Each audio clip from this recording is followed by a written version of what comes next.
The work at Meadowood Early Childhood Education Center is really exciting because it's given us a chance to deepen our understanding of what it is we mean by rigor at the preschool level. I see a lot of work about rigor in general terms, but what we're getting to do is to really do a deep dive and clarify specifically what we mean by rigor for our kiddos, 3 and 4-year-olds, as we're extending and elaborating on their thinking, really giving them a chance to own what it is they're learning and make it personal so that they don't have to have so many struggles when they get to 1st and 2nd grade about what it means for them personally to be great students and to invest themselves in learning. So it's been fantastic learning for us so far at Meadowood because we've been able to start to really identify kind of some of these specific inputs for our thinking and for our planning that show up in rich, meaningful, engaging learning experiences for our kids.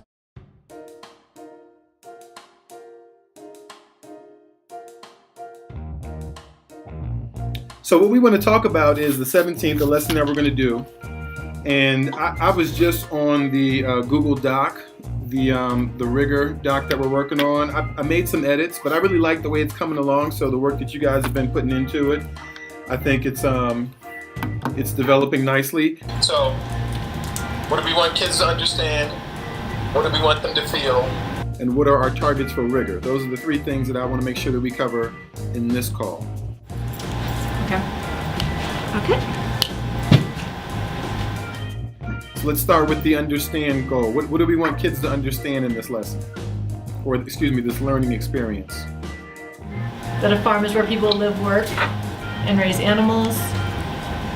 That farm animals have specific characteristics, and animals on the farm have specific jobs or roles.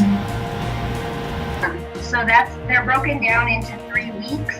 So week 1 is where people live, work, and raise animals. So and then week 2 is the farm animals are like different. 3 is animals on a farm help people. So on the 17th, we'll kind of need to know like what week we were on and what you guys have done the pre. So we can kind of discuss what that experience will incorporate prior, so that we have the full understanding of what's going to come out of that lesson. Because you may not have talked about how farm animals help people necessarily. So that's something you need to think about when we're talking about the experience that we're going to offer.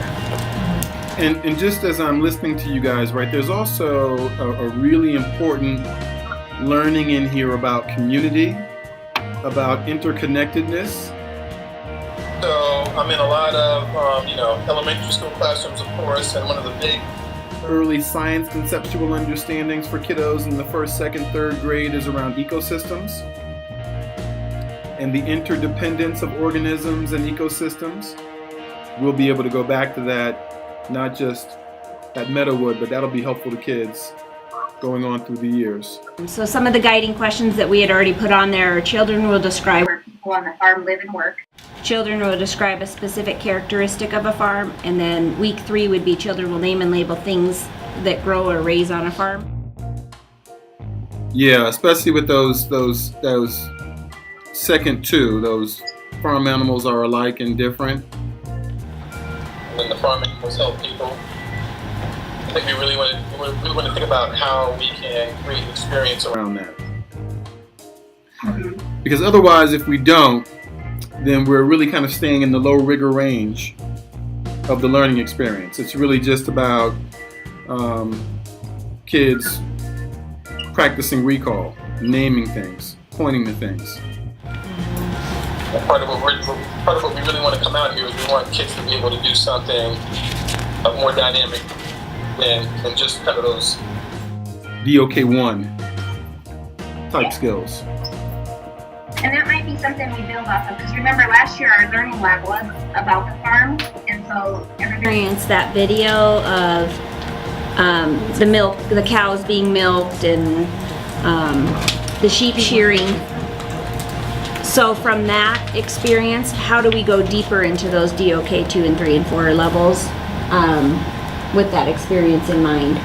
And I think one of the things that we took away from that last year was that students really to kind of bring in their background knowledge or experiences around that. That was something we missed. Yes, so that might be one thing I want to think about. So the other idea that I'm playing around with in my brain is, you guys know how much I like to play with videos. I'm thinking of a video that we can make working in a little green screen action. John can tell you about green screens later on. You guys know anything about green screens? So what I'm imagining is, maybe a couple of us using green screen technology and planning ourselves on a video farm, right? Us being on a farm, us being right next to a cow, us being right next to pigs, us being right next to chickens. And we can use this video to explain the roles, and then have the kids, part of their learning will be, they'll have station work in these farm roles. Really what I was thinking about more than anything, I think I just threw the pig out, but I'm thinking about a problem. What I'm thinking is, can we introduce a problem, and we're asking the kids to leverage what they've learned to either identify a solution or actually act on the solution. It's more of a blending and putting it all together. yeah, and maybe it's, I don't know. It's like exact opposite. I know like it's it. kind I of like weird, it. but I'm thinking maybe Might make more that might sense to make them. more sense, and to me it would too. If I was learning about one thing, it would be the whole concept instead of broken down this way. It would be hard for the kids to, remember what we said in week 1, what the farmer does Yeah. for his cow or whatever. It'd be easier to remember those things. Because then you're talking about their characteristics, you're talking about what they do, where they live, And then that how third they week, help you can us. bring it all together. You could to take it see all and they together. can then tell you what's the difference. Yeah. Versus me telling you right then and there, and then like 5 minutes later me questioning you about.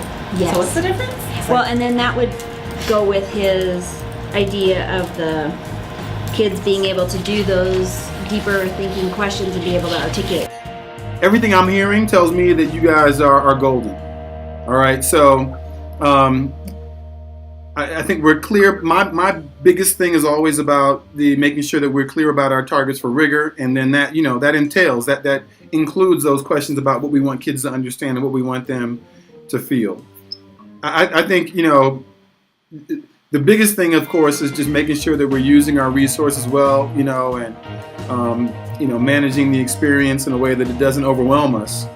But everything that you guys are saying, and just as you guys were just even starting to play around and explore with what the actual experience can be, I know I'm already seeing it's going to be fantastic. Because we can't really plan for it if we don't know the kids in front of us. Yeah, the questioning that you could use. Because you're going to ask these questions for some of your students. Some of your students are going to need this question.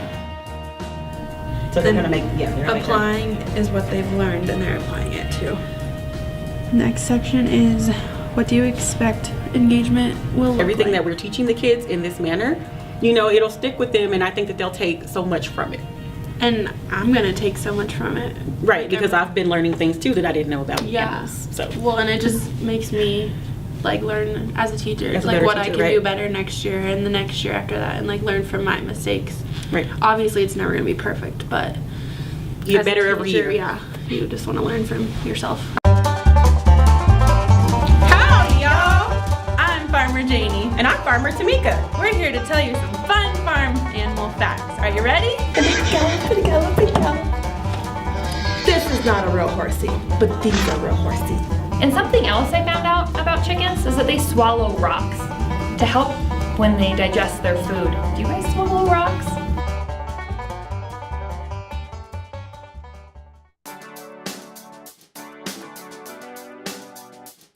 After the introduction of the video that we made on Farmer Larry's farm, my writing demo was also me thinking about what shapes can I use to make my favorite farm animal a home, a safe place. 4 legs! One of the questions that I asked one of the students, Diego, which was one of the rigor questions, was what would happen if the cow got into the pig pen and was in the mud spot? What does a horse need to live on a farm? A house, but what kind of house? A barn. A who? A barn. So we did the video to kind of introduce the farm. So we pretended to be on the farm. And then you made us a video of the chicken on the table. So we first showed the chicken on the table, hopefully to kind of put in their brains that something came into the classroom. And then today all the corn were missing, and I was hoping for them to make that connection of maybe the chicken took the corn and then what they could do about it. That's a good idea. We can trap the baby and the mama. Andrea, what's your plan over here? A polar bear trap. A polar bear trap. So you think it was a polar bear? I'm making it. Oh, you don't think a big chicken can fit in this cage? I can help you with that. So we did the farmer's kitchen and we had to feed Miss Betsy and pork chop Come on, little piggy. with the real food, and they had fake food in. So they came up with the slop, which is lettuce, carrots, and apples. And then the cow ate grass. Do I look like a real farmer? You look like a great farmer. Cows eat leftovers, or do the cows just eat grass? Just grass, I think. Why? So, you guys tell me what you need. Do what you want. They're pets. What kind of pets? Guys, look what else I found. What are pigs? What are they? They're omnivores. Good job. It was good. It was a lot more nerve-wracking than I thought it would be. And it's for kids, so it was a little more fun than needing to be serious. It would have been nice to have seen the video as we were doing it, because I feel like some of my timing was off, but then I think that natural kind of goofiness was also good. I think the piece of like actually planning them out and knowing what I'm looking for or what I'm going to be asking was helpful. I usually do pretty good with the open-ended questions and having kids give me more feedback versus like the yes or no's or just like the choice ones.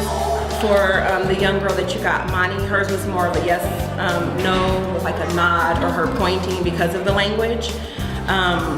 So it depends on the kiddo as to how like this activity is going to fluctuate so that each kid can be successful in it. Doing it one-on-one with the kids was a lot easier to implement those questions versus trying to do it large group.